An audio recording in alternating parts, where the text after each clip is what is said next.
لا حول ولا قوة إلا بالله العلي العظيم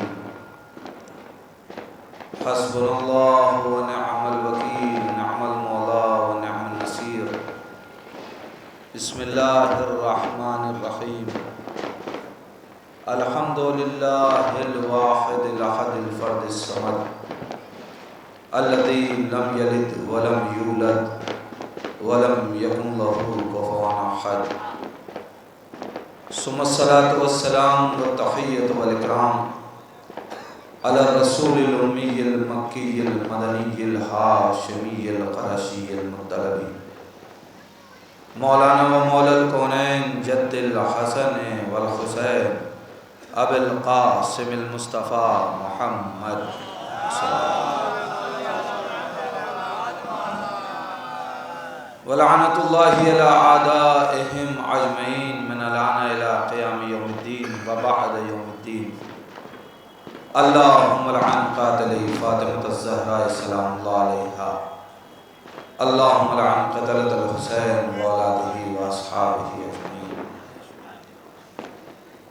أما بعد فقد قال الحسين عليه السلام بسم الله الرحمن الرحيم اللهم إنك تعلم إنه لم يكن ما كان منا تنافسا في سلطان ولا التماسا في فضول الخدام ولكن لنري المعالم دينك ونظهر الإصلاح في بلادك ويأمن المظلومون من عبادك ويعمل بفرائضك وسنتك وأحكامك صلوات محمد وعلى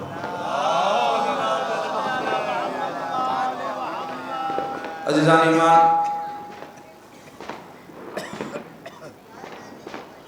آج کی یہ شب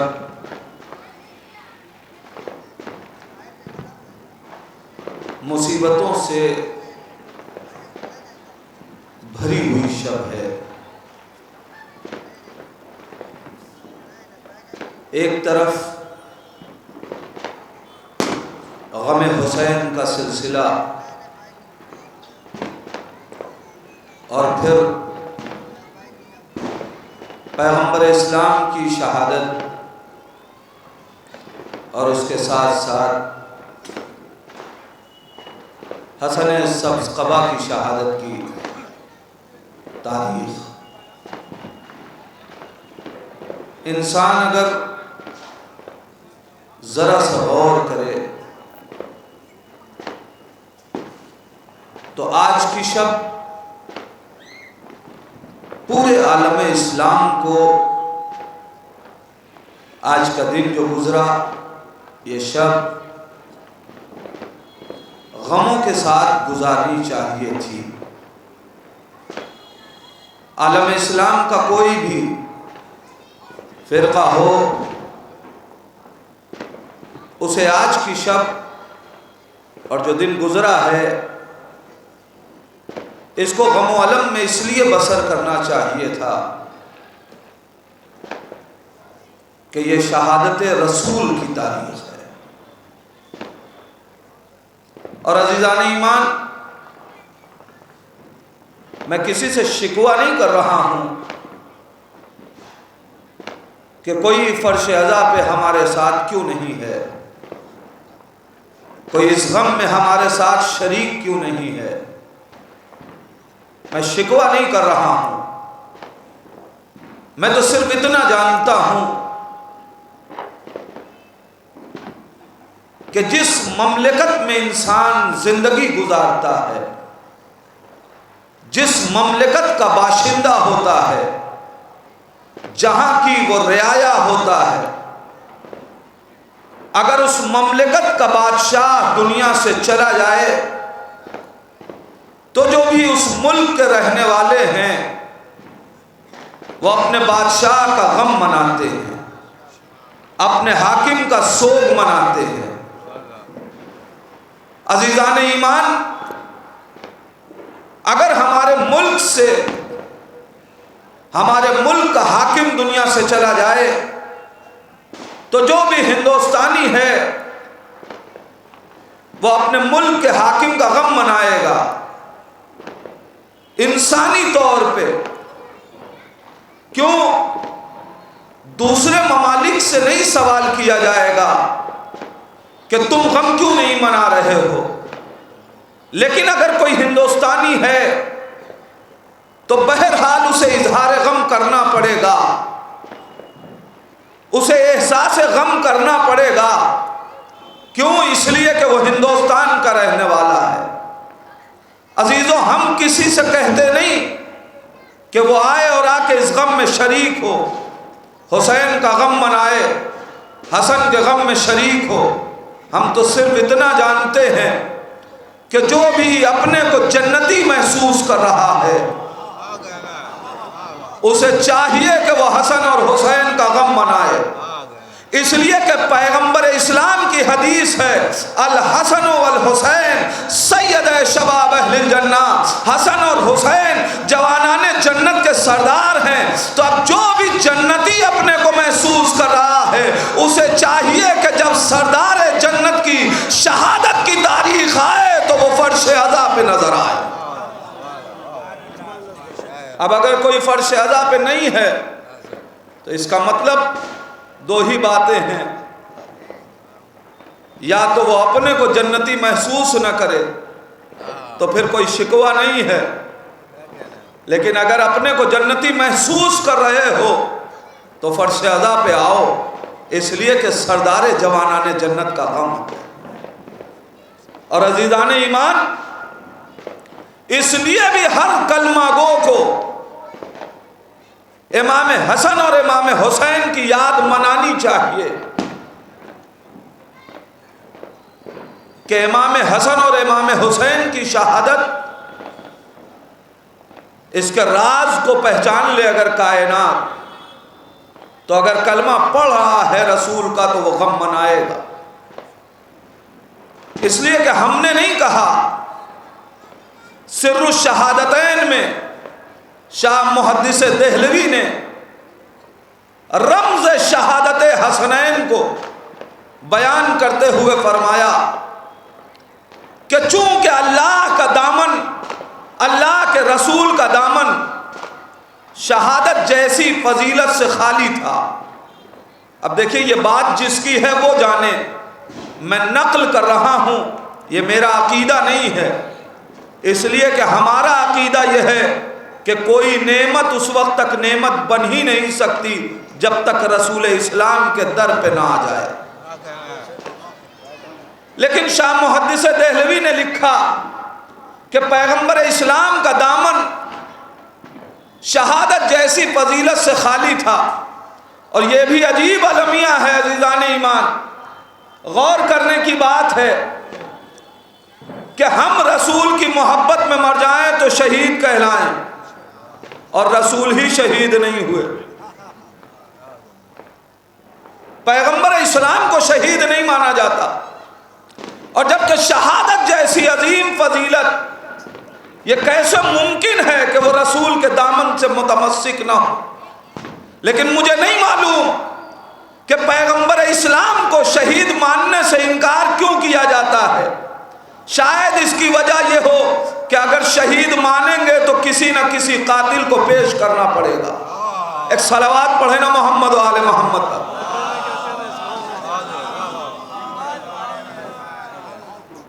پھر کوئی نہ کوئی قاتل بتانا پڑے گا۔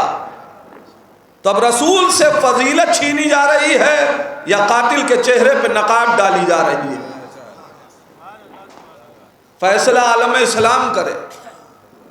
لیکن شاہ محدث دہلوی نے لکھا کہ اللہ کے رسول کا دامن شہادت جیسی فضیلت سے خالی تھا۔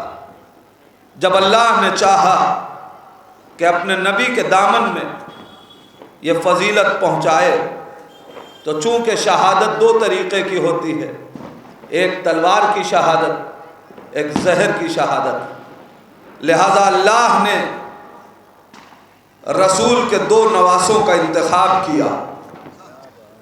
حسن کو زہر کی شہادت ملی اور حسین کو تلوار کی شہادت، اور پھر یہ دونوں شہادتیں رسول کے حصے میں آ گئیں۔ شام محدث دہلوی، آپ نے بہت اچھی بات کہی. یہ آپ کا عقیدہ ہے کہ اللہ کے رسول کا دامن شہادت جیسی نعمت سے خالی تھا. جب اللہ نے چاہا کہ نبی کو یہ نعمت دے تو حسنین کو وسیلہ بنایا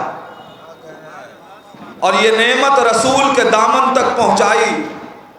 تو میرا سوال یہ ہے کہ جو خدا اپنے رسول کو کوئی نعمت بغیر حسنین کے وسیلے کے نہ دے،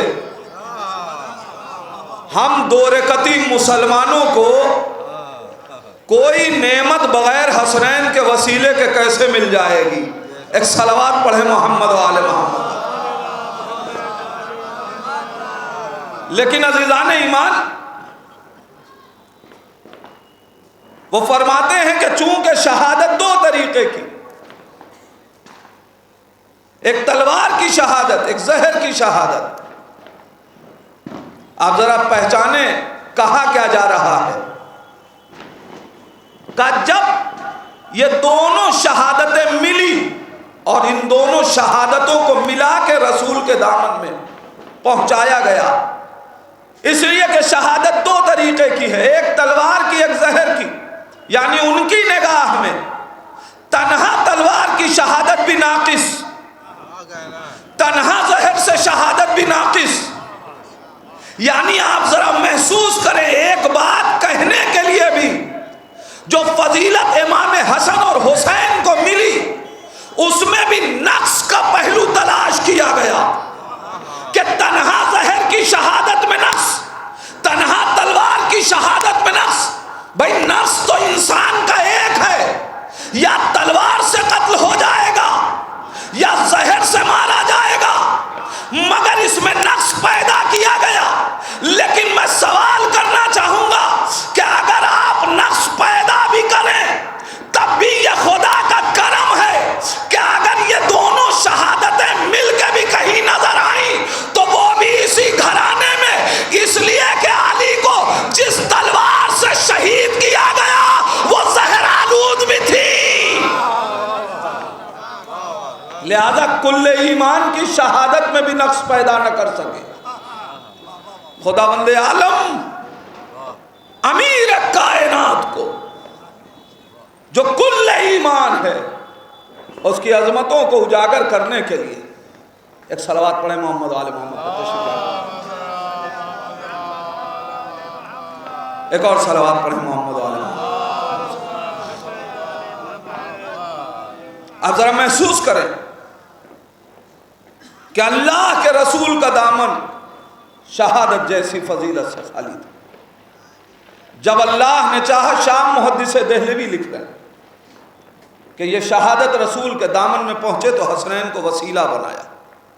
زہر کی شہادت حسن کے دامن، حسن کے حصے میں آئی، تلوار کی شہادت حسین کے حصے میں آئی، اور یہ دونوں شہادتیں جمع ہو کے رسول کے دامن میں پہنچی. اب میں فیصلہ لینا چاہتا ہوں. اس کا مطلب شام محدث دہلوی کی نگاہ میں اب حسن کی شہادت نہیں ہے بلکہ رسول کی شہادت ہے. اب شام محدث دہلوی کی نگاہ میں جب یہ شہادت رسول تک پہنچ رہی ہے تو اب یہ حسین کی شہادت نہیں ہے بلکہ رسول کی شہادت ہے. تو اب عزیزان ایمان، اگر حسن کی شہادت نہیں بلکہ رسول کی شہادت ہے، حسین کی شہادت نہیں ہے بلکہ رسول کی شہادت ہے، تو مجھے کہنے دیجئے جب حسن کی شہادت نہیں ہے بلکہ رسول کی شہادت ہے تو حسن کا قاتل نہیں ہے، پھر وہ رسول کا قاتل ہے. اور حسین کا قاتل نہیں ہے، پھر وہ رسول کا قاتل ہے. تو جو رسول کا قاتل ہے ہر کلمہ گو کو چاہیے کہ اس پہ لعنت پڑھے. ایک صلوات پڑھ دے محمد. جب حسن کی شہادت نہیں بلکہ رسول کی شہادت، حسین کی شہادت نہیں، رسول کی شہادت. تو پھر حسن کی شہادت کا جلوس حسن کی شہادت کا جلوس نہیں ہے، رسول کی شہادت کا جلوس ہے۔ پھر حسین کی شہادت کا جلوس حسین کی شہادت کا جلوس نہیں ہے، بلکہ رسول کی شہادت کا جلوس ہے۔ تو اب اگر کوئی حسین کی شہادت کے جلوس پہ پابندی لگا رہا ہے تو گویا وہ رسول کی شہادت کے جلوس پہ پابندی لگا رہا ہے۔ اب اگر کوئی حسن کے جلوس کو بدعت کہہ رہا ہے تو گویا وہ ذکر رسول کو بدعت کہہ رہا ہے۔ اب ذرا محسوس کریں کہ خود علماء اور محدث اگر اس بات کو لکھ رہے ہیں تو ہمیں سمجھنا چاہیے۔ تو پھر آج تو سارے عالم اسلام کو اکٹھا ہو کے یہ غم منانا چاہیے تھا، لیکن عزیزان ایمان ہم کیا شکوہ کریں کہ یہ قوم حسن اور حسین کا غم نہیں منا رہی ہے۔ ارے جو رسول کے جنازے میں شریک نہ ہوئے ان کی نسلیں حسنین کے جلوس میں کہاں سے آ رہی؟ لیکن عزیزان ایمان یہ ساری گفتگو میں نے صرف اس حد تک اس لیے کی تاکہ میں اپنی منزل تک آ سکوں۔ اب ہم الحمدللہ اتنے باشعور تو ہیں کہ ہم یہ ذکر کر رہے ہیں، اتنے باشعور تو ہیں کہ ان مجلسوں میں آ رہے ہیں، اتنے باشعور تو ہیں کہ اس ذکر کی عظمت کو سمجھ رہے ہیں، لیکن عزیزان ایمان یاد رکھیے گا شعور کا تقاضا صرف یہ نہیں ہے کہ فرش عزا تک آئیں، بلکہ شعور کا تقاضا یہ ہے کہ فرش عزا کے ہدف کو سمجھیں۔ جو فرش عزا پہ آ جائے گا اسے ثواب تو مل جائے گا، فرش عزا پہ مجلسوں میں آ کے ثواب لے لینا آسان ہے، شعور کی بھیک حاصل کرنا یہ ہے کمال عزاداری۔ ہم باشعور عزادار بنیں۔ ایک صلوات پڑھیں محمد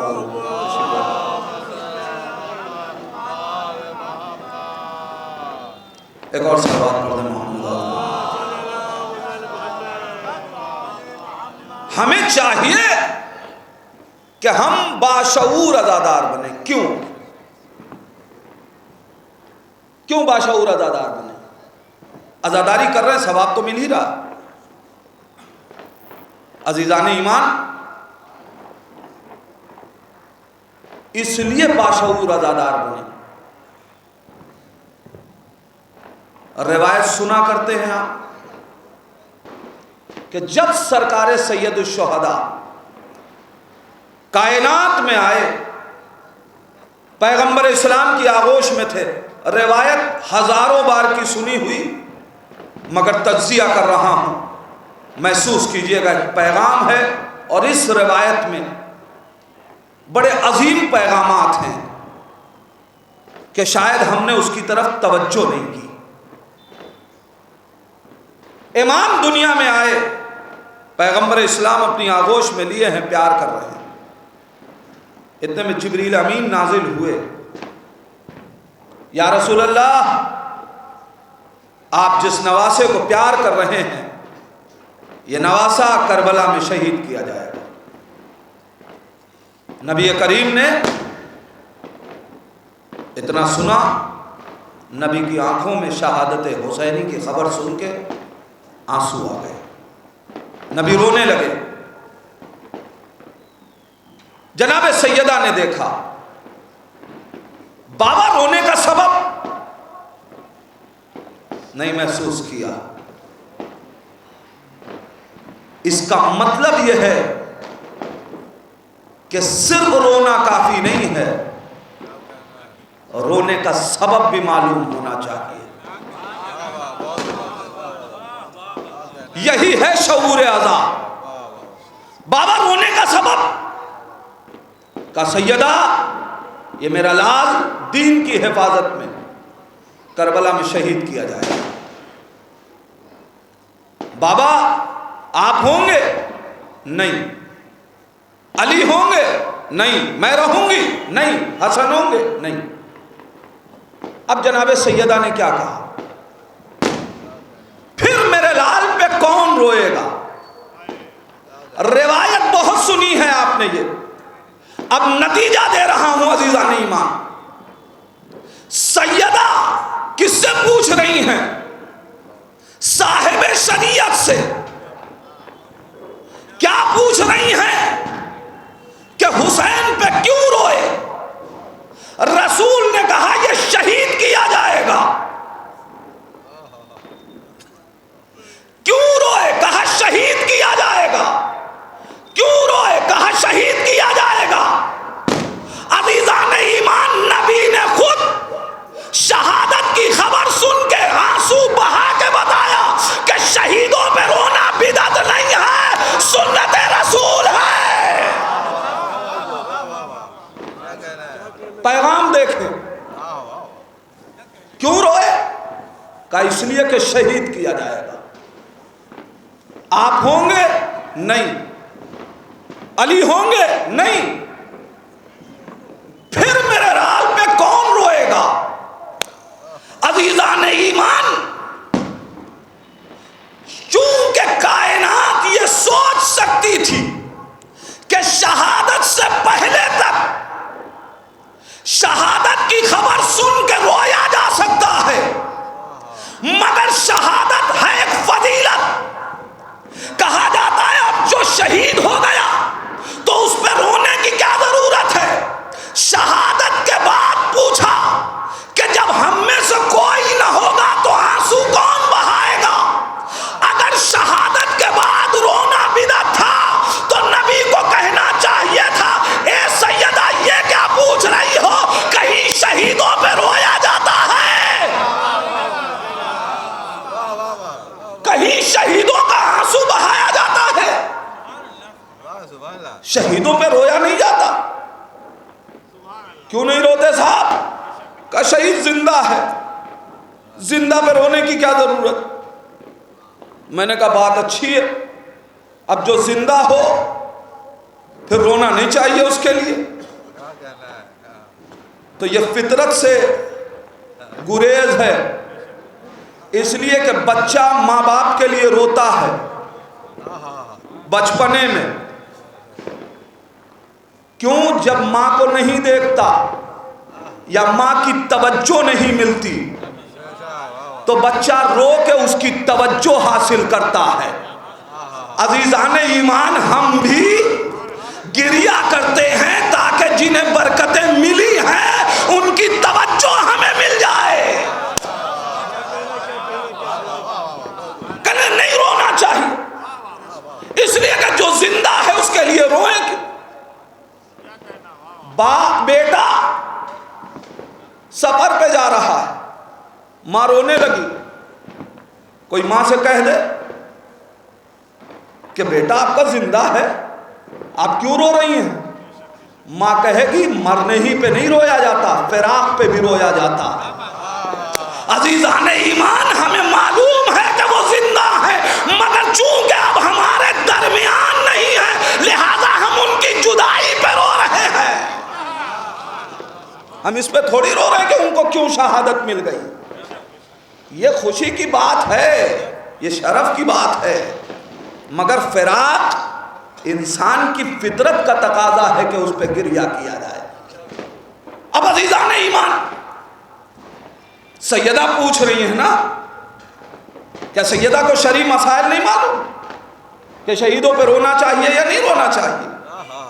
اچھا خود نبی موجود ہیں، نبی نے منع نہیں کیا، بلکہ نبی کہہ رہے ہیں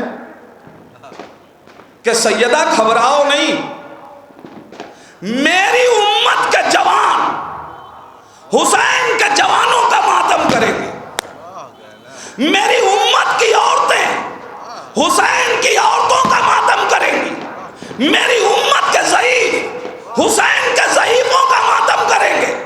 عزیزان ایمان، بھائی اتنا کہہ دینا کافی تھا کہ میری امت روئے گی، سیدہ گھبراؤ نہیں، حسین پہ میری امت روئے گی، تسکین کے لیے کافی تھا، مگر نبی نے پوری تفصیل کیوں بتائی کہ سیدہ میری امت کے جوان حسین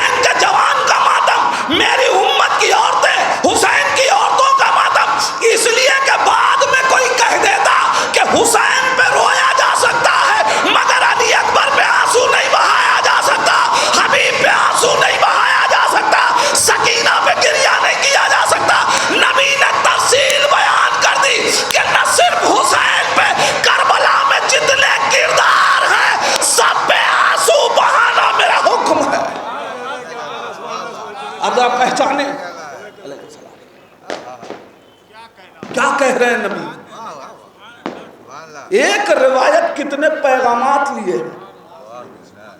اور اب عزیزان ایمان ذرا کائنات سوچے کیا جملہ کہا ہے میرے نبی نے. نبی نے عجیب جملہ کہہ دیا.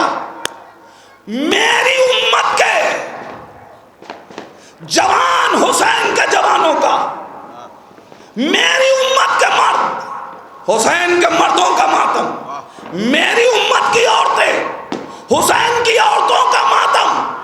بھئی اب کسی سے رونے کے لیے شکوے کی کیا ضرورت ہے؟ جو امت رسول میں ہوگا وہ حسین پہ روئے گا. اس لیے کہ نبی نے کہا ہے میری امت کے مرد حسین کے مردوں کا ماتم کریں گے. میری امت کی عورتیں، اب جو رو رہا ہے وہ امت رسول میں ہے، جو نہیں روتا وہ اپنے کو جا کے تلاش کرے. صلوات پڑھ دیں محمد والے. ایک پیغام یا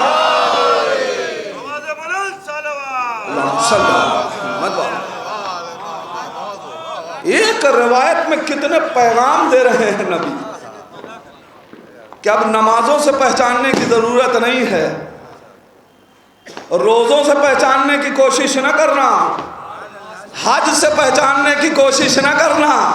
میری امت کو پہچاننا ہے تو غم حسین سے پہچاننا. اس لیے کہ جنہوں نے قتل کیا تھا نماز وہ بھی پڑھتے تھے، جنہوں نے قتل کیا تھا روزہ وہ بھی رکھتے تھے. تو امت رسول میں ہر طرح کے ہوں گے. اب رسول کسے اپنا امتی بتائے؟ رسول نے یہ پہچان بتائی جو میرے حسین پہ روئے گا. میری امت کے مرد حسین کے مردوں کا ماتم کرے. اب جو اصل گفتگو ہے وہ یہاں سے، ہمیں کیوں باشعور ادادار ہونا ہے. سوال یہ ہے کہ سیدہ پوچھ رہی ہیں کہ حسین پہ روئے گا کون؟ کیا حسین پہ رونے والوں کی کمی ہے؟ پڑھیے تاریخ. کربلا ہونے سے پہلے جن پہ رونے والوں کی کمی نہ رہی ہو، کربلا ہونے کے بعد اس پہ رونے والوں کی کمی کیا ہوگی؟ انبیاء سلف روئے یا نہیں روئے؟ جو کربلا میں آیا وہ بھی رویا، جس نے عالم ملکوت میں سنا وہ بھی رویا. حد یہ ہے کہ لوح و قلم بھی روئے. شہادت کے بعد نہیں. بات یہاں تک آ گئی ہے. قیمتی روایت آپ کے حوالے کروں. لوح و قلم شہادت حسینی کے بعد کے رونے کی بات نہیں ہے. حدیث معراج میں نبی امام سے یہ روایت منقول ہوئی کہ اللہ نے قلم کو حکم دیا کہ اکتب علی اللوح ان الحسین یقتل غریبا.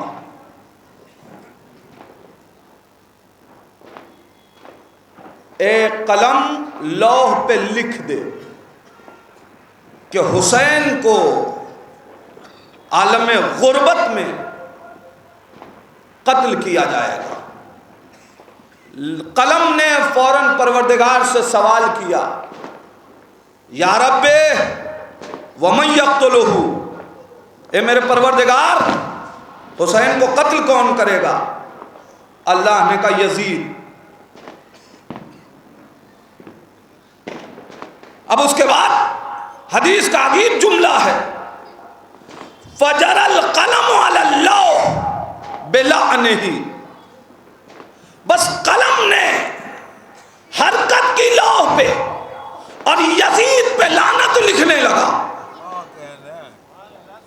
فقال اللہ یا قلم لقد استحققت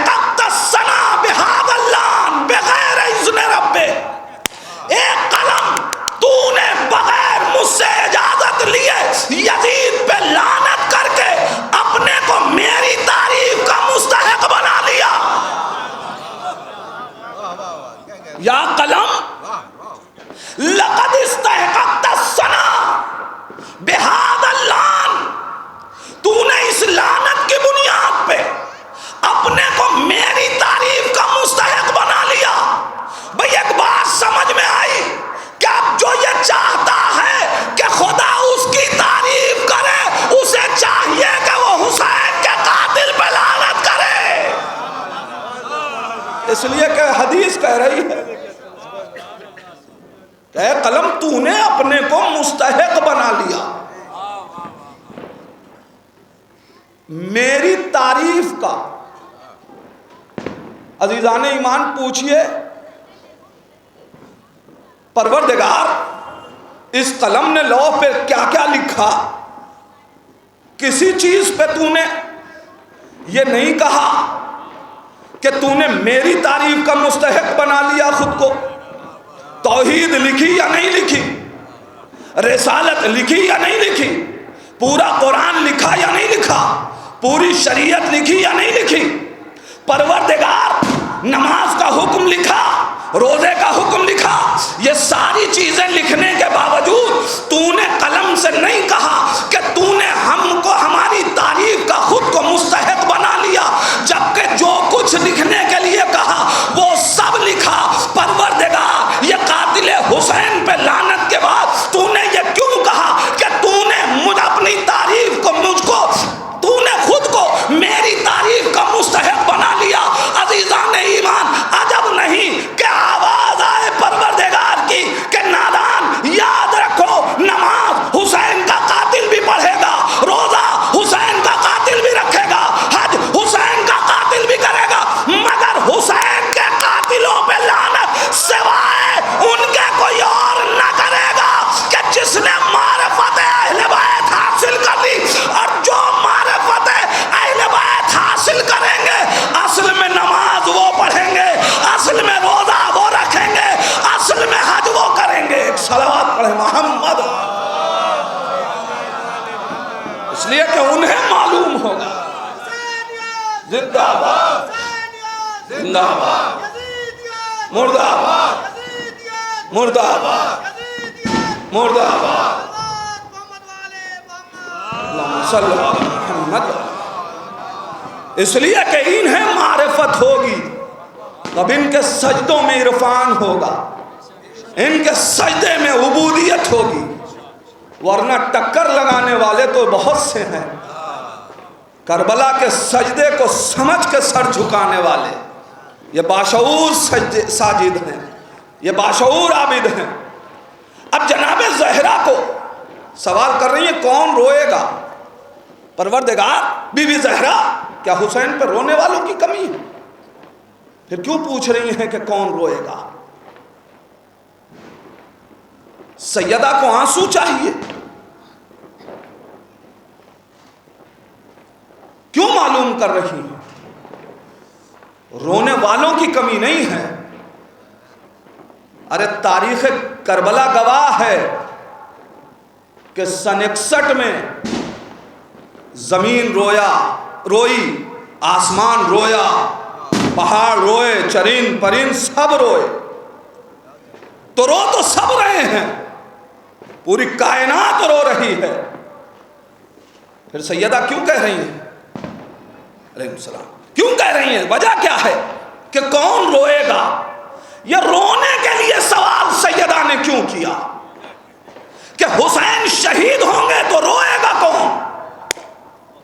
عزیزان ایمان مقصد رونا ہوتا تو رونے والے بہت ہیں، اور یہیں سے پیغام دینا چاہتے ہیں کائنات کو، دنیا والوں ہم حسین پہ رو رہے ہیں تو ہمیں رونے دو، اس لیے کہ ہم رو رہے ہیں تو کائنات چپ ہے، ورنہ جب وارثوں کو رونے نہیں دیا جاتا تو پوری کائنات رونے لگتی ہے۔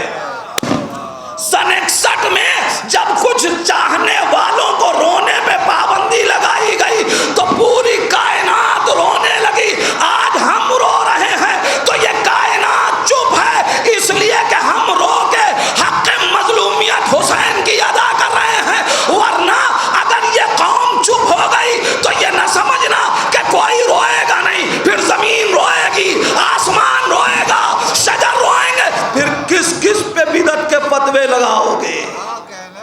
ابھی یہ قوم رو رہی ہے، مگر کیوں رونا چاہتی ہے؟ کیوں مطالبہ کہ کون روئے گا؟ رونا مقصد نہیں۔ سیدہ سوال اس لیے نہیں کر رہی ہیں کہ سیدہ کا مقصد رونا ہے، اصل میں رونے میں کوئی مقصد ہے۔ رونا مقصد نہیں ہے، اس رونے میں کوئی مقصد ہے، اس گریے میں مقصد ہے، گریہ مقصد نہیں ہے۔ بس میرے جوان بھائیوں، مرحلہ یہی ہے کہ مقصد عزاداری نہیں ہے، عزاداری میں مقصد ہے۔ ماتم مقصد نہیں ہے، ماتم میں مقصد ہے۔ نوحہ مقصد نہیں ہے، نوحے میں مقصد ہے۔ شاعری مقصد نہیں ہے، اشعار میں مقصد ہے۔ ذاکری مقصد نہیں ہے، ذاکری میں مقصد ہے۔ اب اگر عزاداری ہو مگر مقصد نہ ہو تو ایسی عزاداری کس کام کی؟ نوحہ ہو مقصد نہ ہو تو پھر ایسا نوحہ کس کام کا؟ یاد رکھیے گا، اپنے ثواب کے لیے رونا اور ہے، سیدہ کے مشن کے لیے رونا اور ہے۔ لہذا ہمیں مقصد کو پہچاننا، گریے میں مقصد ہے۔ اب وہ مقصد کیا ہے؟ سیدہ کیوں چاہتی ہیں کہ کوئی روئے؟ یہ مقصد کیا ہے؟ عزیزان ایمان، پہچانے کیوں رونا ہے۔ یہیں سے گفتگو میں نے جو حدیث سرنامہ سخن کے طور پہ آپ کے سامنے پیش کی، اس کا ترجمہ پیش کر دوں۔ امام حسین علیہ السلام نے بتایا کہ کربلا بے مقصد نہیں، کربلا میں مقصد ہے، اور جو مقصد کائنات بتاتی ہے وہ مقصد بھی نہیں ہے۔ اور میں اکثر بیشتر یہ بات کہا کرتا ہوں کہ کربلا کا مقصد غیروں سے نہ پوچھئے گا، اس لیے کہ وہ خود کربلا نہیں پہنچے تو آپ کو کیا پہنچائیں گے۔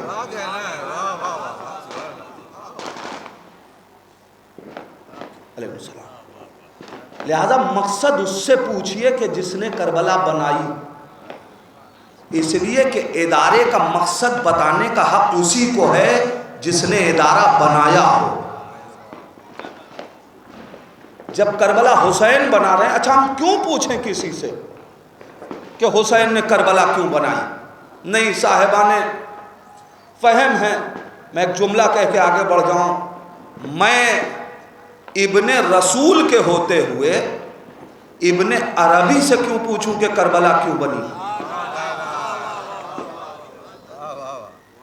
خود حسین سے پوچھئے نا کہ مولا نے کربلا کیوں بنائی۔ اب دیکھیے کائنات کیا کہہ رہی ہے اور حسین کیا کہہ رہے ہیں۔ دنیا کہہ رہی ہے کہ حسین نے کربلا اس لیے بنائی کہ حسین حکومت چاہتے تھے، اور حسین کہہ رہے ہیں اللہم انک تعلم انہ لم یکن ما کان منا تنافسا فی سلطان ولا التماسا فی فضول الہدی۔ اے پروردگار، تو جانتا ہے کہ حسین نے حکومت کے لیے کربلا نہیں بنائی، بلکہ حسین کو حکومت سے رغبت بھی نہیں ہے، پھر کس لیے کربلا بنا رہے ہیں؟ وَلَٰكِن لِنَرِيَ الْمَعَالِمَ دِينِكَ، ہم نے کربلا اس لیے بنائی تاکہ تیرے دین کی قدروں کو بلند کیا جا سکے۔ عزیزان ایمان، حسین کربلا کا مقصد بیان کریں گے، ہمیں اپنی عزاداری کا مقصد معلوم ہوگا۔ وَلَٰكِن لِنَرِيَ الْمَعَالِمَ دِينِكَ، ہم نے کربلا اس لیے بنائی تاکہ تیرے دین کی قدروں کو بلند کیا جا سکے۔ اب عزاداری اس لیے کرنا تاکہ دین کی قدروں کو بلند کیا جا سکے۔ وَنُظْهِرَ الْإِصْلَاحَ فِي بِلَادِكَ، اور ہم نے کربلا اس لیے بنائی تاکہ تیرے شہروں میں اصلاحی امور انجام دیے جا سکے۔ اس کا مطلب یہ ہے کہ کربلا اصلاح کرتی ہے، فساد برپا نہیں کرتی۔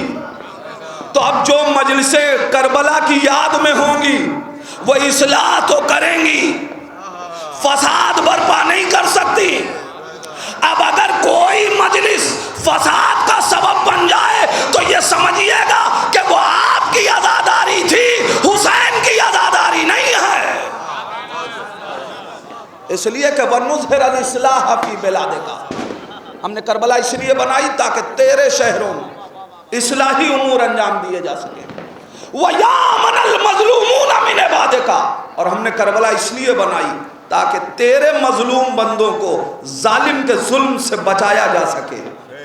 اب جسے ظلم سے بچنا ہے وہ کربلا سے قریب ہو جائے۔ جتنا زیادہ کربلا سے قریب ہوگے اتنا زیادہ ظلم سے دور ہوتے جاؤ گے۔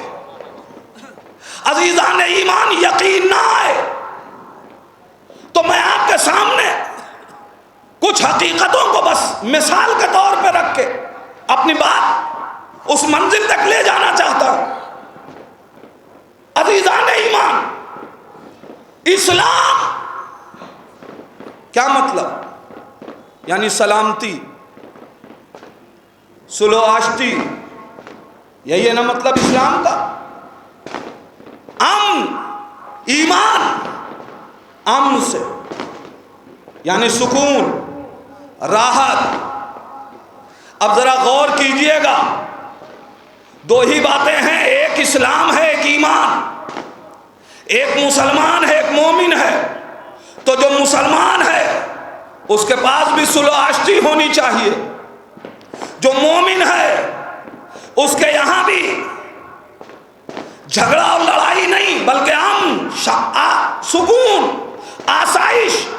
تو اب جتنی اسلامی مملکت ہے اگر وہ اسلامی مملکت تو وہاں سکون ہونا چاہیے، وہاں امن ہونا چاہیے، اضطراب سے خالی ہونا چاہیے۔ مگر ذرا جغرافیے پہ کائنات کے نگاہ ڈالیے، آج جتنے ملک کو کہا جا رہا ہے کہ یہ اسلامی ملک ہیں، سب سے زیادہ دہشت گردی وہی ہے، سب سے زیادہ ظلم وہی ہے، سب سے زیادہ بربریت وہی ہے۔ عزیزان ایمان، اس کا مطلب یہ ہے کہ یہ نام کے اسلامی ہیں ورنہ اسلامی ملک نہیں ہے۔ اگر اسلامی ملک ہوتے تو یہاں سکون ہوتا، یہاں چین ہوتا، یہاں سلامتی ہوتی۔ عزیزان ایمان، ہونا یہ چاہیے تھا کہ غیر اسلامی ملک سے لوگ مضطرب ہو کے امن کی تلاش میں اسلامی ممالک کی طرف ہجرت کرتے، مگر آج نقشہ بدلا ہوا ہے، اسلامی ممالک سے دوسرے ملکوں کی طرف ہجرت کی جا رہی ہے تاکہ ہمیں سکون مل جائے، ہمیں چین مل جائے، ہمیں راحت مل جائے۔ اس کا مطلب یہ ہے کہ یہ ظلم سے قریب ہے۔ کیوں؟ اس لیے کہ کربلا سے دور ہے۔ اب میں ایک اور نقشہ پیش کر رہا ہوں۔ اب پوری کائنات مل کے پابندیاں لگائے ہیں، مگر جو ملک کربلا سے قریب، وہاں نہ ظلم، نہ تشدد، نہ بربریت، نہ اضطراب۔ یہ اتنا سکون کس لیے ہے؟ اس لیے کہ جو کربلا سے قریب ہوگا اسے چین ملے گا۔ نہیں عزیزان ایمان، اور سامنے کی مثال دے دوں، وہی عراق، جب جہاں کربلا ہے، جب تک فکر حسینی سے حکومت الگ تھی، دہشت گردی تھی، ظلم تھا، بربریت تھی، مگر آج وہی ملک چونکہ کربلا سے فکری اعتبار سے وہ حکومت قریب ہو گئی تو اب اتنا سکون ہے کہ صرف اپنے باشندے نہیں، 7 کروڑ کے لوگ اکٹھا ہو گئے مگر کوئی ظلم نظر نہیں آیا۔ یہ ہے کربلا۔ اس کا مطلب حسین سے قریب فکری اعتبار سے ہو جاؤ تو ظلم نہیں کرو گے، بربریت نہیں کرو گے۔ اب جو عزادار ہوگا وہ ظالم نہیں ہو سکتا، جو عزادار ہوگا وہ غاصب نہیں ہو سکتا، جو عزادار ہوگا وہ فسادی نہیں ہو سکتا. وَيَعْمَنَ الْمَظْلُومُونَ مِنْ عِبَادِكَ وَيُعْمَلَ بِفَرَائِضِكَ وَسُنَّتِكَ وَأَحْكَامِكَ. اور ہم نے کربلا اس لیے بنائی تاکہ لوگوں کو تیرے واجبات کا پابند بنایا جا سکے, تیرے رسول کی سنتوں کا پابند بنایا جا سکے. کربلا کو حسین سے پہچانیے, ورنہ دنیا سے اگر پہچانیے گا تو لوگ کہتے ہیں حسین نے کربلا اس لیے بنائی کہ حسین جنگ پسند طبیعت کے مالک تھے, اور امام حسن نے صلح اس لیے کی کہ امام حسن صلح پسند طبیعت کے مالک تھے. اور پھر یہاں تک بات کہہ دی جاتی ہے کہ دونوں بھائیوں میں اختلاف نظر آیا, دونوں اماموں کے کردار میں اختلاف نظر آیا. عزیزان ایمان, کردار میں اختلاف نہیں ہے, آپ کے زاویہ نگاہ میں اختلاف ہے. اصل میں ہر مرحلے میں ایک جیسے عمل کا بھی ایک نتیجہ نہیں ہوتا. میں بس 2 مثال دوں گا, بات مکمل کر دوں گا. ایسا ہمیشہ نہیں ہے کہ عمل اگر ایک جیسا ہو تو نتیجہ بھی ایک جیسا ہو. میں نے کبھی پڑھا تھا اس جملے بات کو کسی جگہ, چونکہ میرے موضوع سے قریب ہے لہذا یہ مثال دے رہا ہوں. ہمیشہ ایک جیسے عمل کا ایک نتیجہ نہیں ہوتا. بہت مانوس سی مثال ہے. آلو, اسے پانی میں ابال دیجئے, گرم پانی میں, آلو سخت ہے نرم ہو جائے گا. لیکن اسی پانی میں انڈا ابال دیجئے, انڈا نرم ہے مگر سخت ہو جائے گا. اس کا مطلب یہ ہے کہ ایک عمل کا ہمیشہ نتیجہ ایک نہیں ہوتا. جو لوگ عمل دیکھ کے نتائج کا فیصلہ کرتے ہیں, جو یہ کہہ رہے ہیں کہ اختلاف ہو گیا اس لیے کہ عمل الگ الگ ہے. نہیں, ایک اور مثال دے دوں. ایک شخص تھا, کنویں میں گر گیا تھا, لوگ پریشان تھے اسے نکالنے کے لیے, نکال نہیں پا رہے تھے. ایک ضعیف العمر ادھر سے گزرے, انہوں نے کہا کیا بات ہے صاحب؟ کہنے ایک صاحب گر گئے کنویں میں, نکل نہیں پا رہے. کہنے پریشانی کی بات نہیں, رسی لے آؤ. رسی منگائی گئی, انہوں نے رسی کنویں میں ڈالی, کہا اپنی کمر میں باندھ دو. جب اس جوان نے کمر میں باندھ لیا تو انہوں نے سب سے کہا کہ سب لوگ مل کے کھینچ لو. سب نے مل کے کھینچا, وہ کنویں سے زندہ آ گیا باہر. دوسرے دن ادھر ہی سے گزر رہے تھے, دیکھا پھر لوگ پریشان ہیں. کہا اب کیا ہوا؟ کہا وہ چڑھ تو گیا ہے تاڑ کے پیڑ پہ مگر اتر نہیں پا رہا. کہنے پریشانی کیا بات ہے؟ رسی لے آؤ. رسی منگوائی, رسی پھینکی, کہا اپنے کمر میں باندھ لو. جب اس نے کمر میں باندھ لیا تو کہا کھینچ لو. اب جو کھینچا تو وہ گر کے مر گیا. بھئی عمل ایک جیسا تھا مگر وہاں حیات ملی, یہاں موت. اب جب لے گئے قاضی کے پاس تو قاضی سے کہا ارے ہم کو آپ نے مجرم کیوں مانا؟ اس لیے کہ کل اسی عمل سے ایک جان بچی تھی, ہم نے عمل تو ویسا ہی کیا تھا. تو جواب یہ ملا کہ ہر جگہ ایک جیسا عمل نہیں کیا جاتا بلکہ حالات کے اعتبار سے عمل بدلا جاتا ہے. عزیزان ایمان, کل حسن نے صلح اپنے حالات کے اعتبار سے کی, کربلا میں حسین نے جنگ اپنے حالات کے اعتبار سے کی. عمل نہ دیکھو, نتیجہ دیکھو. وہاں صلح سے اسلام بچا, یہاں جنگ سے اسلام بچا. کربلا کو پہچاننا ہے تو حسین کے اقوال میں پہچانا. جناب سیدہ کہہ رہی ہیں کیوں؟ بات اپنی جگہ. کیوں کہہ رہی ہیں؟ اس لیے کہ رونا مقصد نہیں ہے, رونے میں مقصد ہے. کیسے پتا چلے کہ رونے میں مقصد ہے؟ آئیے میں آپ کو ایک تاریخ, مصائب کی کائنات ہے مگر فضیلت زینب پوشیدہ ہے. یہ بات زینب نے بتایا کہ سیدہ نے رونے والوں کا مطالبہ کیوں کیا. کہ میرے بابا کون روئے گا. رونا مقصد نہیں تھا، رونے میں مقصد تھا. زینب رہائی پائی. سید سجاد جا کے یزید سے کہہ دو کہ مکان خالی کروا دے. کس لیے؟ کہہ دینا کہ ہم اپنے بھائی کا ماتم کرنا چاہتے ہیں. اب میرا سوال یہ ہے کہ یہ بتائیے کیا جناب زینب نے جو مکان مانگا اور جو مجلس کی وہ چھپ کے کی، یا یزید کو معلوم تھا کہ زینب مجلس کرنے جا رہی ہے؟ معلوم تھا نا. یزید سے یہ بات پوشیدہ تو نہیں تھی، چھپ کے تو مجلس نہیں کی. یزید کو معلوم ہے کہ زینب مجلس کرنے جا رہی ہے. کس کی مجلس؟ شہیدوں کی. تو وہ یزید جس نے اپنے مفتیوں سے قتل حسین کا فتویٰ منگوا لیا، اس نے مجلس زینب کے بدعت کا فتویٰ کیوں نہیں منگوایا؟ اگر شہیدوں کی مجلس بدعت ہے تو کل جب جناب زینب نے یہ مجلس بپا کی تو یزید جو قتل کا فتویٰ منگوا سکتا ہے، اس نے مجلس کے بدعت کا فتویٰ کیوں نہ منگوایا؟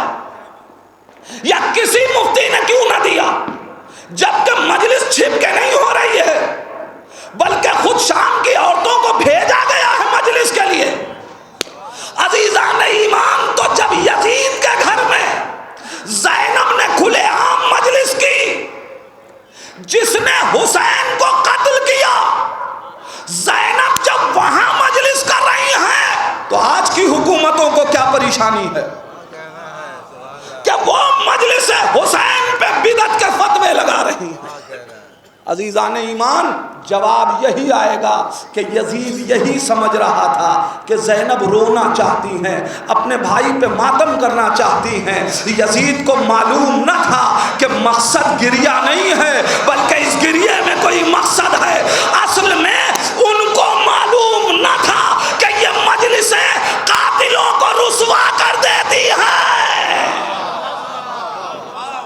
اب سمجھ میں آیا کہ سیدہ نے کیوں کہا کہ میرے لال پہ کون روئے گا؟ اس لیے کہ مقصد آنسو نہیں ہے، بلکہ قاتل حسین کی رسوائی ہے. ان آنسوؤں میں ایک مقصد پوشیدہ ہے. جناب زہرا ایک مقصد دے رہے کہ یوں ہی نہیں. اب جناب زینب نے وہ مجلس بپا کی، اور عجیب طرز میں مجلس بپا کی ہے. ایک اور مقصد ہے ان آنسوؤں کا، اس لیے کہ جب کسی کی مظلومیت پہ گریہ کیا جائے تو انسانیت بیدار ہوتی ہے اور وہ مظلوموں کی حمایت کرتی ہے. نہ یقین آئے تو پڑھ لیجئے اسی تاریخ کو، مگر ذرا تجزیہ کیجئے گا. جناب زینب نے جب مجلس بپا کر لی، پہلے مرحلے میں مظلومیت حسین کو بیان کیا، شہداء کی مظلومیت کا ذکر کیا. اور جب مظلومیت کا ذکر کر چکی زینب، ابھی کسی کے سر نہیں منگائے، پہلے مظلومیت بیان کی ہے، پہلے عورتوں کو رلایا ہے. کیوں؟ اس لیے کہ ان کی آنکھوں میں تعصب کا غبار ہے. ہم پہلے مظلومیت کا ذکر کر کے ان آنسوؤں سے ان تعصب کے غبار کو دھو دیں تاکہ انہیں حقیقت نظر آنے لگے. اور اب جب شہداء کے سر مانگے گئے تو جیسے ہی علی اکبر کا سر آیا، ایک بی بی دیکھ کے کہتی ہے ارے یہ تو ہم شکل پیغمبر ہے. عزیزان ایمان ذرا سوچئے، کل نو کے نیزہ پہ یہی سر تھا، مگر ان عورتوں کو سمجھ میں نہیں آ رہا تھا. اپنے بچوں کو پتھر دے کے بھیج رہی ہیں کہ ان سروں پہ پتھر کی بارش کرو. آج یہ عورتیں کیسے پہچان رہی ہیں کہ آج شباہت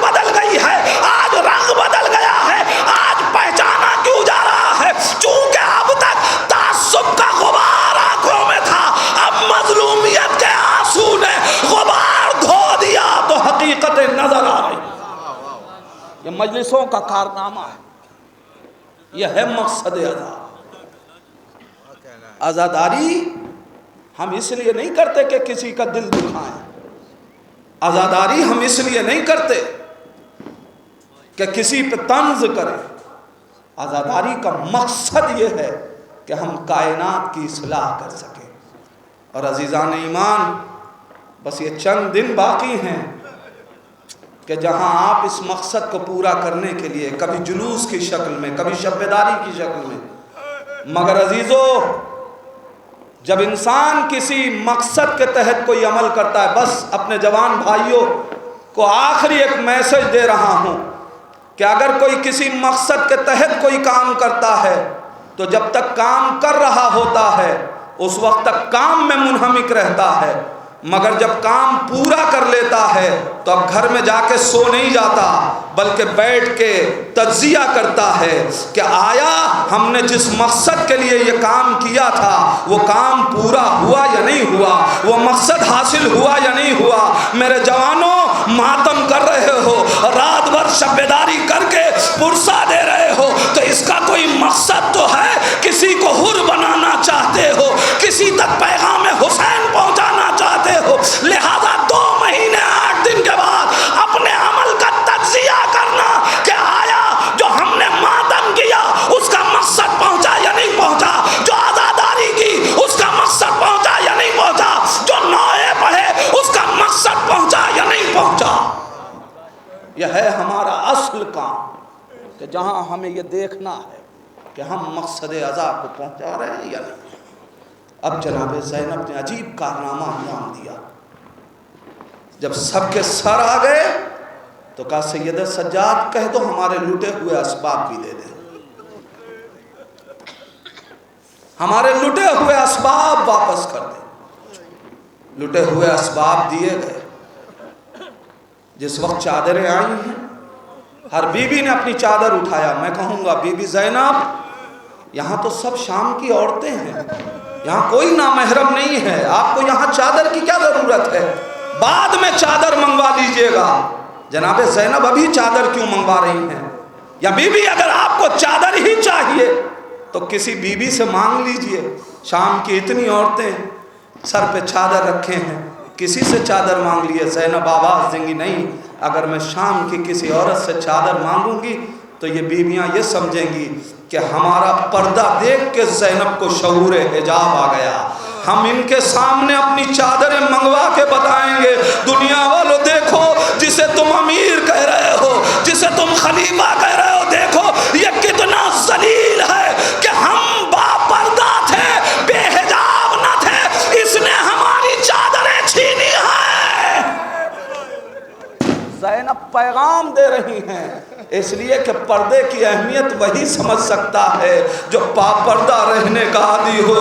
اے بیویو صرف اتنا ہی نہیں عزادارو، اے بیویو دیکھو یہ چادریں جو ہمیں لائی گئی ہیں یہ ہماری چادریں ہیں، ہماری چادریں ہیں، ہم بے حجاب تھے نہیں، بازاروں میں ہمیں بے حجاب کر کے لایا گیا ہے، ہم دین سے خارج نہیں تھے، ہماری چادریں چھیننے والا دین سے باہر ہے۔ اور حد تو یہ ہے کہ جب سب نے اپنی چادر اٹھائی، زینب نے ایک چھوٹی سی چادر اٹھائی لے کے زندان شام کی طرف چلی۔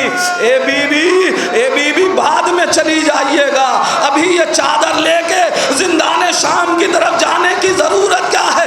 زینب کہیں گی میں ان عورتوں کو بتانا چاہتی ہوں، دیکھو جس گھرانے کی 4 برس کی بچی بے ردا نہ رہتی ہو، ارے اس گھرانے میں ہمیں شام و کوفہ میں برہنہ سر پھرایا گیا۔ جزاکم ربکم، خدا آپ کو کسی غم میں نہ رلائے۔ عزادارو آج کئی مناسبتیں ہیں، کئی مناسبتیں ہیں، آپ گریہ کر لیں، پرسہ دے لیں، زہرا کو ان کی یتیمی کا پرسہ دیجئے، قاسم کو ان کی یتیمی کا پرسہ دیجئے، سید سجاد کو ان کی یتیمی کا، اس لیے کہ یہ ایام عزا ہیں۔ زینب عزادارو احساس کیجئے گا، ایک جملہ کہہ رہا ہوں،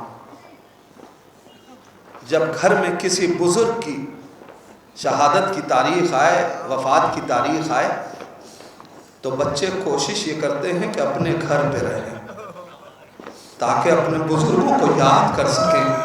عزاداروں ذرا سوچیے زینب پہ کیا گزر گئی ہے۔ زینب کربلا سے مدینے کے لیے نکل چکی ہے اور راستے میں زینب ہے۔ جب 28 سفر آئی ہوگی، ارے زینب نے مدینے کا رخ کیا ہوگا، اے نانا اللہ نے تیری بیٹی کی غربت۔ اگر زینب مدینے میں ہوتی تو نانا آپ کی قبر پہ زینب فاتحہ دینے کے لیے آتی۔ بھیا حسن اگر زینب مدینے میں ہوتی تو تمہاری قبر پہ آتی۔ جزاکم ربکم۔ یہ تڑپتی ہوئی زینب کتنے غموں کو اپنے دل پہ رکھے ہوئے ہے یہ زینب۔ عزاداروں بس دو جملے مجلس ختم کر رہا ہوں۔ بی بی سیدہ کے روایت کہتی ہے کہ زانوں پہ رسول کا سر ہے۔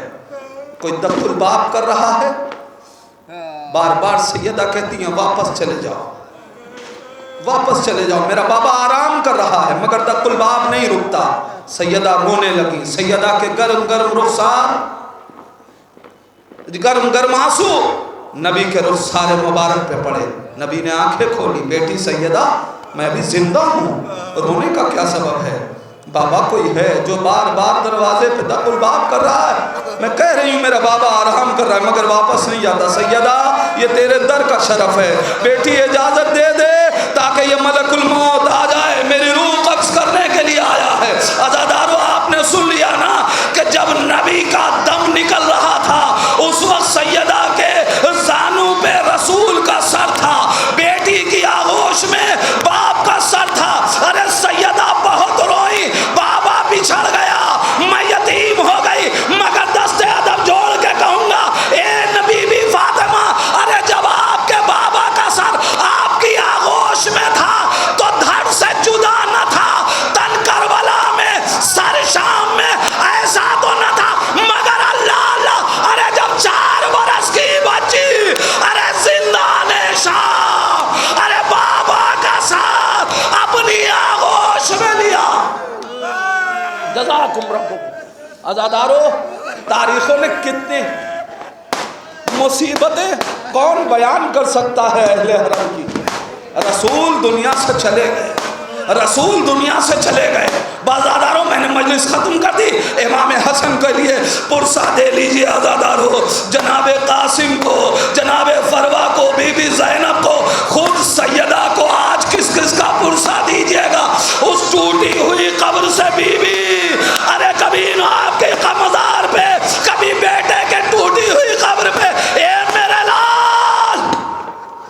جزاکم رب۔ عزادارو تاریخ کہتی ہے کہ امام حسن زہر دیا گیا، کلیجے پہ زہر کا اثر ہوا، کلیجے کے ٹکڑے جناب امام حسن علیہ السلام کے دہن مبارک سے گرنے لگے۔ زینب تشت لے کے آئی، تشت کے اندر امام حسن کے جگر کے ٹکڑے۔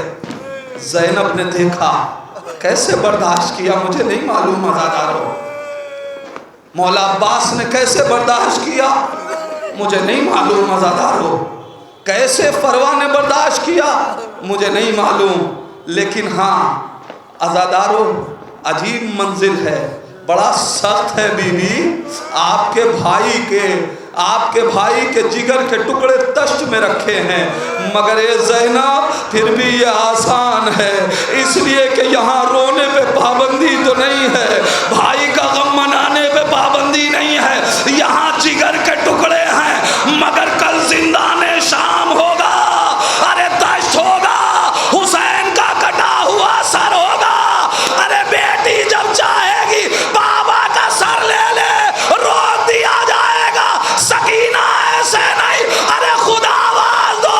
عزادارو تاریخوں نے لکھا ارے حسین کی یتیمہ نے لرزتے ہوئے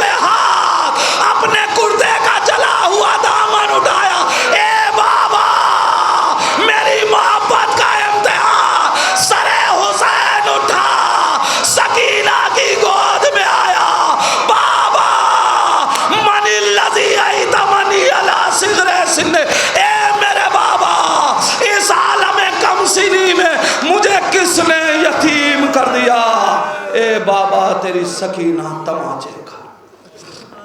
انا للہ و انا الیہ راجعون رضا بقضائہ و تسلیما لامرہ۔ بارہلا تجھے واسطہ ہے محمد و آل محمد کا، ان آوازوں پہ اپنی رحمت نازل فرما۔ بارہلا تجھے واسطہ ہے محمد و آل محمد کا، یہ آنکھیں غم اہل بیت میں نمناک ہیں، میرے پروردگار ان آنکھوں کو اس وقت تک بند نہ کرنا جب تک یہ کربلا کی زیارت نہ کر لیں۔ میرے پروردگار ان آنکھوں کو اس وقت تک بند نہ کرنا جب تک یہ مدینہ الرسول کی زیارت نہ کر لیں۔ یہ جائیں اپنی ان آنکھوں سے اس قبر کو دیکھیں کہ جس پہ رات میں کوئی چراغ جلانے والا نہیں۔ پروردگار تجھے واسطہ ہے محمد و آل محمد کا، علماء کرام آیات اذان کا سایہ ہمارے سروں پہ سلامت رکھ۔ بار الہا ہمیں شعور عزاداری عطا فرما، پروردگار ہمیں مقصد عزاداری کو سمجھنے کی توفیق عطا فرما، پروردگار ہمیں ایک لمحے کے لیے بھی اہل بیت کے غم سے جدا نہ رکھنا۔ بار الہا جن کے والدین اس دنیا میں سلامت ہیں انہیں صحت و سلامتی اور طول عمر عطا فرما، جن کے والدین اس دنیا سے چلے گئے پروردگار ہم سب کی مجلسوں کا ثواب ان کے نام عمل میں منتقل فرما۔ پروردگار تجھے واسطہ ہے محمد و آل محمد کا، بار الہا جن کے گھروں میں کوئی مریض ہے بار الہا کریم اہل بیت امام حسن کا واسطہ اسے صحت و سلامتی اور طول عمر عطا فرما۔ پروردگار تجھے واسطہ ہے محمد و آل محمد کا، ہم سب کا پرسہ صاحب عزا امام زمانہ کی خدمت میں ارسال کر دے۔ پروردگار امام کے ظہور میں تعجیل فرما، اندر ظہور اتنی توفیق دے کہ ہم اپنے امام کو پہچان سکیں، اسی امام کا واسطہ ہم کو ان کے اعوان و انصار میں شمار فرما۔ ربنا تقبل منا انکا انت السمیع الدعاء ماتم حسن۔